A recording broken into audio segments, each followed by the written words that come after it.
Time bends, light curves, and yet the smallest truth remains. Everything you are, everything you touch, every star that ever burned, is built from particles so tiny they mock our sense of permanence. We are not solid beings walking on solid ground. We are clouds of atoms, briefly convinced of our own density. I have spent my life chasing the curvature of space, the secrets folded into light.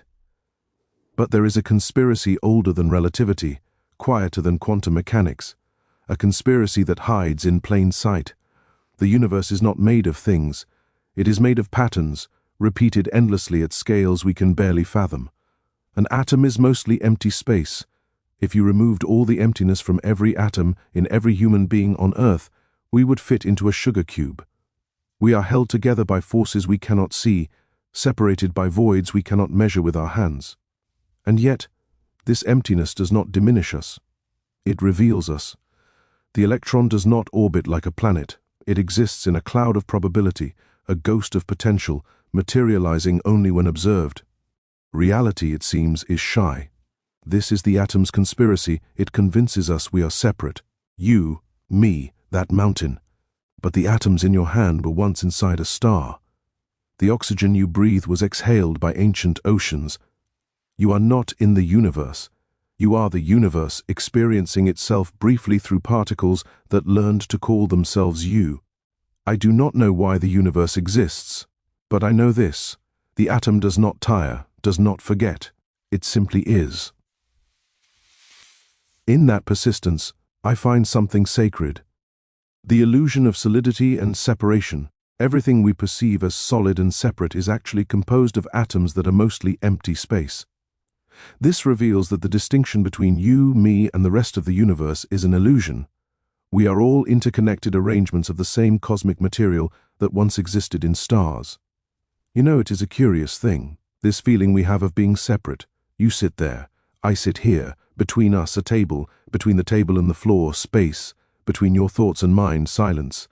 We are taught, from childhood, that the world is made of distinct objects. This is a chair, that is a wall, I am me, you are you, and for most purposes this is a useful fiction. It allows us to navigate the day without becoming paralyzed by wonder. But if you look closer, and I mean truly closer, not with your eyes but with the instruments that see beyond seeing, the solidity vanishes. An atom, which we once believed was the smallest indivisible unit of matter, turns out to be mostly nothing. A vast emptiness, with a tiny nucleus at the center and electrons flickering at the edges like distant stars. If I could remove all the empty space from your body, from every atom that composes you, you would be smaller than a grain of sand. And yet here you are, warm, breathing, thinking. We like to think the universe is made of things, solid things, reliable things, a rock, a star, a moment frozen in time. But the deeper I look, the more I suspect we have it backwards. The universe is not a collection of objects waiting to be discovered. It is a process, a conversation between what might be and what chooses to become. The atom does not sit still.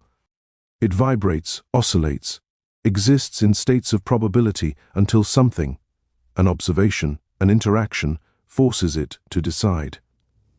Reality, it seems, is perpetually unfinished. It does not exist fully until it is touched, measured, asked a question. And this troubles me, delights me. And so, my friends, remember this: you are not made of matter that matters.